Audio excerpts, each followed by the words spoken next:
अस्सलाम वालेकुम dear student. उम्मीद है कि सब खैरियत से होंगे। अच्छा, आज से हम एक न्यू सीरीज़ शुरू करने वाले हैं कॉस्ट अकाउंटिंग के नाम से, या मैनेजरियल अकाउंटिंग के नाम से, या हम इसे कॉस्ट अकाउंटिंग भी कह सकते हैं। और इसकी टेस्ट सीरीज़ हम शुरू करने वाले हैं, क्लास सीरीज़। तो जितना अच्छा रिस्पांस होगा इंशाल्लाह वैसे ही हम इसे आगे भी बढ़ाएंगे। तो आज हम जो बनाने वाले हैं वो cost of goods manufacturing and cost of goods sold statement के बारे में हम पढ़ेंगे और इसे समझेंगे। याद रखिएगा, cost of goods sold statement एक बेस है, या कॉस्ट ऑफ गुड्स मैन्युफैक्चरिंग ये बेस है जो आपके लिए कॉस्ट अकाउंटिंग के लिए बहुत ज़्यादा अहमियत रखती है। तो सबसे पहले तो हम इसका स्केच पढ़ेंगे, इसका जो हमारे पास स्ट्रक्चर है वो पढ़ेंगे कि किस तरह से कैसे शुरू होता है। तो सबसे पहले हम कंपनी का नाम लिखते हैं। कोई भी कंपनी हो सकती है, हम कहते हैं ए बी सी कंपनी, ठीक है। पहला हमने काम ये करना है। दूसरे नंबर पे हम जो काम करने वाले हैं उसका नाम लिखेंगे। हम लिखते हैं जी कि हम काम करने वाले हैं कॉस्ट ऑफ गुड्स मैन्युफैक्चर्ड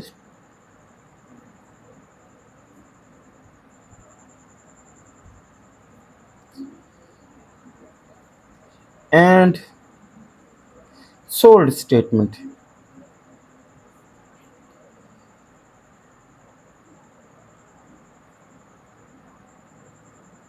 ठीक है, ये दरमियान में लिखा जाता है। उसके बाद जब आप बना रहे हो वो डेट लाजमी मेंशन कीजिएगा। तो मैं इधर लिख देता हूँ for the year ended on December 31 और 2026। ठीक है, तो ये पहले 3 लाइनों में आपने ये लाजमी लिखना है। आप पेपर भी अगर करते हैं तो इसके बाकायदा नंबर होते हैं। ठीक है जी। उसके बाद हम सबसे पहले जो काम करेंगे उसे आप एक और से देखना है। याद रखिएगा कि हमें समझने के लिए कोई रट्टा नहीं लगाना, हमने समझना है। तो हम देखते हैं कि सबसे पहले हमने जो चीज़ मालूम करनी है वो डायरेक्ट कास्ट है। तो मैं इधर हेडिंग दे देता हूँ जी, डायरेक्ट मटेरियल कास्ट।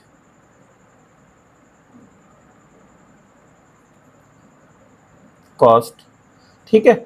अब इसमें मैं कौन कौन सी चीज़ें शामिल करूँगा वो सारी मैंने इसमें लिखनी है। तो सबसे पहला मैंने जो काम करना है वो ये है कि मैंने ओपनिंग इन्वेंट्री लिखनी है।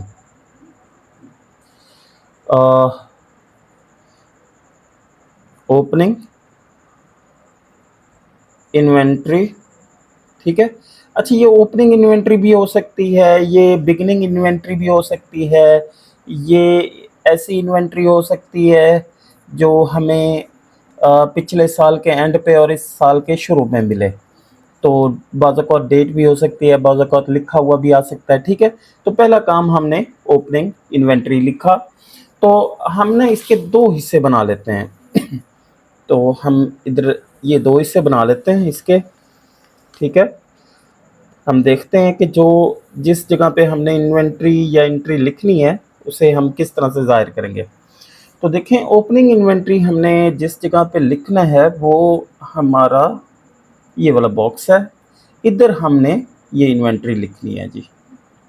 ठीक है, तो अगर फ़र्ज़ करें कि 10,000 है तो हम इधर 10 लिखेंगे। उसके बाद नेक्स्ट हम लिखेंगे इसमें परचेजेस।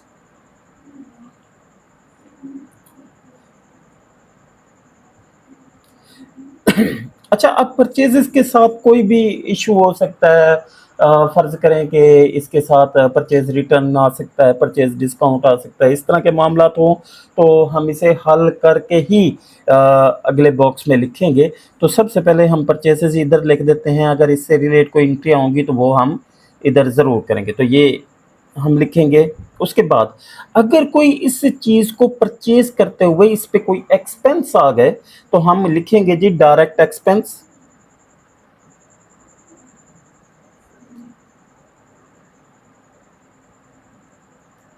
ये डायरेक्ट एक्सपेंस अगर कोई है, यानी कि हमें कोई चीज़ परचेज़ की है और उसके लिए हमने इंश्योरेंस पे की है या हमने फ्राइट इन पे किया है, यानी कि अखराजात, वो अखराजात जो चीज़ को हमारे तक ले आने के लिए जो अखराजात किए हैं, अगर तो वो भी हम इसमें ऐड कर देंगे। ठीक है, तो ऐड के लिए मैं इधर प्लस लिख देता हूँ। ठीक है, और ये भी हम इधर प्लस लिख देते हैं।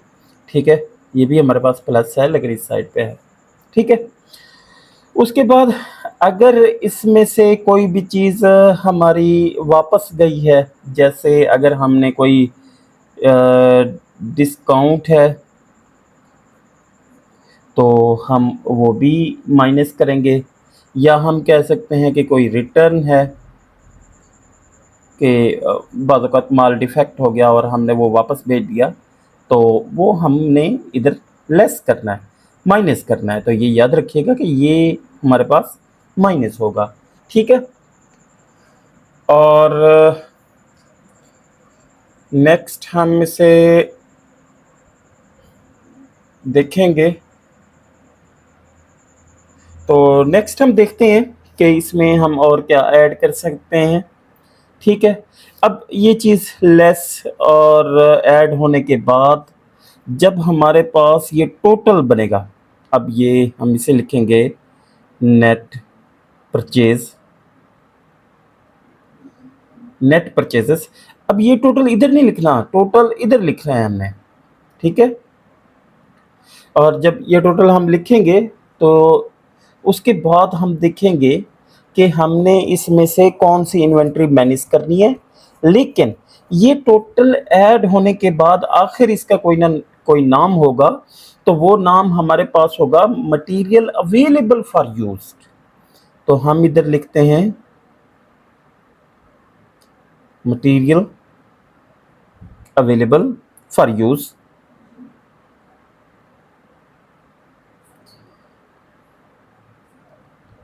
ठीक है, अब मटेरियल अवेलेबल फॉर यूज़ लिख दिया तो हमने इन दोनों का जो टोटल है, मतलब ये भी हमारे पास प्लस हो गया, ये भी प्लस हो गया, ये ऐड होने के बाद हमारे पास क्या बन गया, उसे हम कहेंगे जी मटेरियल अवेलेबल फॉर यूज़। उसके बाद हमने माइनस करना है, लेस करना है, तो हम देखते हैं कि वो क्या लेस करेंगे।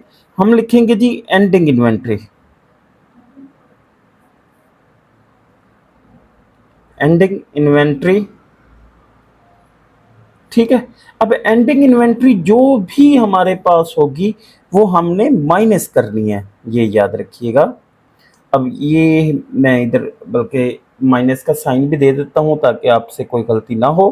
ठीक है, अब जब ये टोटल होगा हमारे पास, मैं इससे निशान भी दे देता हूँ ताकि आपको पता चल जाए कि ये एंट्री कहाँ पे ऐड होगी। ठीक है, अब टोटल होने के बाद ये माइनस, इधर भी मैंने साइन दिया हुआ है, इधर भी मैंने साइन दिया हुआ है कि ये माइनस की एंट्री है। तो एट द एंड ये क्या बन जाएगा, तो हम इसे लिखेंगे रॉ मटेरियल यूज्ड, कि जो मटेरियल हमारे पास यूज्ड हो चुका है, तो हम इधर लिखेंगे रॉ मटेरियल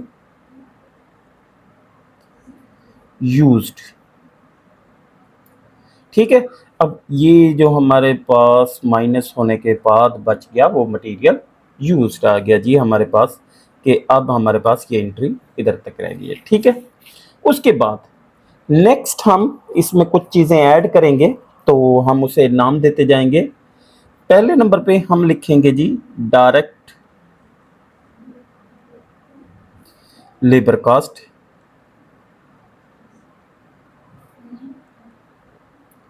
अगर कोई लेबर का, मज़दूरों का अखराजात हैं तो वो भी हम इसमें ऐड करेंगे। ठीक है, ऐड करने के बाद अब ये जो चीज़ बन जाएगी उसे हम प्राइम कास्ट कहेंगे। तो मैं इधर PRIME प्राइम कास्ट के नाम से ये मेरे पास बॉक्स बन जाएगा। यूँ समझिए टोटल बन गया, ठीक है। और ये भी मैंने आपको बताया कि ये हमने इधर प्लस करना है, ऐड करना है, ठीक है जी। ऐड किया, उसके बाद नेक्स्ट हमने इसमें कुछ चीज़ें ऐड करनी हैं कि फैक्ट्री ओवरहेड, फैक्ट्री के अखराजात जितने भी होंगे वो इसमें हम ऐड करेंगे, टोटल फैक्ट्री ओवरहेड। तो मैं इधर लिख देता हूँ जी, फैक्ट्री ओवरहेड,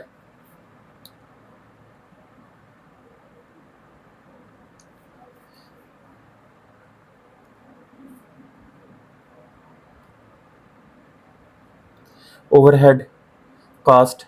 हाँ, ये एक अलग बात है कि हमने फैक्ट्री ओवरहेड के टोटल जो ओवरहेड है, अंडरहेड है, अप्लाइड है, रियल ओवरहेड है, वो सारा आगे सवालों में हम ज़रूर पढ़ेंगे। यहाँ पे सिर्फ आपको बताना बेहतर समझता हूँ, ताकि हम हमारे साथ जैसे ही जुड़े रहेंगे तो इंशाल्लाह आगे इसके बारे में ब्रीफली डिस्कस करेंगे, ठीक है।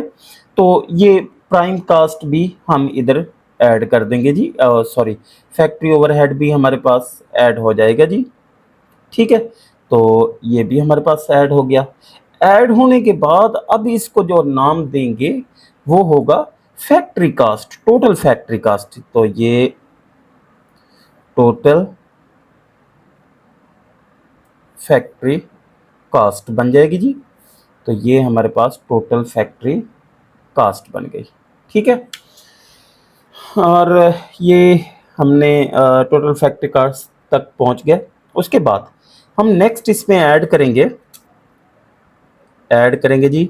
ऐड लिख दें या प्लस का साइन दे दें, ठीक है। ये ऐड लिख दें या प्लस का साइन दे दें कि हमारे पास वर्क इन प्रोसेस ओपनिंग। तो हम इधर लिखते हैं वर्क इन प्रोसेस ओपनिंग, ठीक है। ओपनिंग जमा करते हैं, ये याद रखिएगा, ये जी जमा मैं इधर साइन भी दे देता हूँ जी इसके साथ, ठीक है।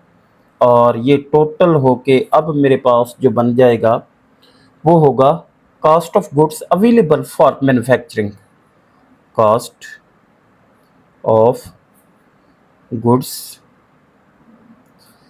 अवेलेबल फॉर मैन्युफैक्चरिंग, ठीक है। तो ये हमारे पास ऐड होने के बाद आ गया जी, ठीक है। नेक्स्ट मैंने इसमें से माइनस करना है एंडिंग वर्क इन प्रोसेस, ठीक है। तो मैं इधर लिख देता हूँ जी लेस, ठीक है। ये लेस भी लिख दिया, माइनस भी लिख दिया, वर्क इन प्रोसेस एंडिंग, ठीक है जी। ये माइनस करेंगे हम इसमें से, तो मैंने इधर माइनस भी लिख दिया। ये माइनस होने के बाद अब इसका जो नाम बच जाएगा जी वो होगा कॉस्ट ऑफ गुड्स मैन्युफैक्चर्ड। ये कॉस्ट ऑफ गुड्स मैन्युफैक्चर्ड,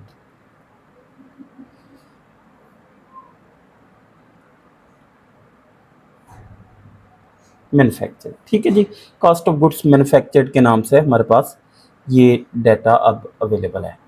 उसके बाद ये वर्क इन प्रोसेस था, अब है फिनिश गुड्स।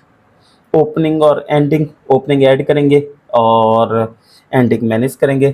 तो मैं इधर लिख देता हूँ फिनिश गुड्स,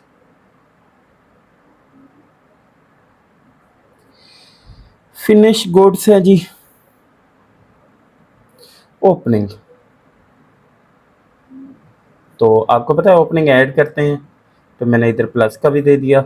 अगर आप लिखना चाहें ऐड तो वो भी आप लिख सकते हैं, ठीक है। तो प्लस लिखना चाहें तब भी आपकी मर्ज़ी है। तो मैंने इधर लिख दिया और ये मैंने ऐड भी कर दिया, ठीक है। और मैंने ये प्लस भी इधर लिख दिया। तो जब ये एंड होगा तो मैं इसे नाम दूंगा cost of goods available for cell, cost of goods available for cell. ठीक है, तो ये मेरे पास आ गया जी। उसके बाद नेक्स्ट एंडिंग फिनिश गुड्स है, तो लेस लिखूंगा जी मैं इधर, ये लेस लिख दिया। ठीक है, माइनस भी आपके मुताबिक साइन दे दिया। तो फिनिश्ड गुड्स एंडिंग। ठीक है, अब ये हमें पता है कि माइनस करना है, तो मैंने इधर साइन माइनस का भी दे दिया, और ये मैंने इससे ये इस तरह के साइन भी दे दिए। और अब मैं इधर लिखूंगा कि ये मेरे पास बन क्या गया है जी, फिनिश गुड्स का। तो ये मेरे पास लास्ट में आ गया जी, cost of goods sold. Cost of goods sold statement, या हम इसे एब्रिविएशन वर्ड भी CGS के नाम से भी लिखते हैं। ठीक है, ये हमारे पास एट दी एंड, ये लास्ट में जो कुछ बच गया। तो ये था हमारा आज का टॉपिक, इंशाल्लाह आपको समझ भी आ गई होगी। तो सबसे पहले हमने डायरेक्ट एक्सपेंस के बारे में लिखना है, ओपनिंग जमा करना है, एंडिंग माइनस करना है। ठीक है, और अगर कोई एक्सपेंस इस पे हो चुके हैं डायरेक्ट एक्सपेंस, तो हमने ऐड करना है। डिस्काउंट और रिटर्न हुआ है तो माइनस करेंगे।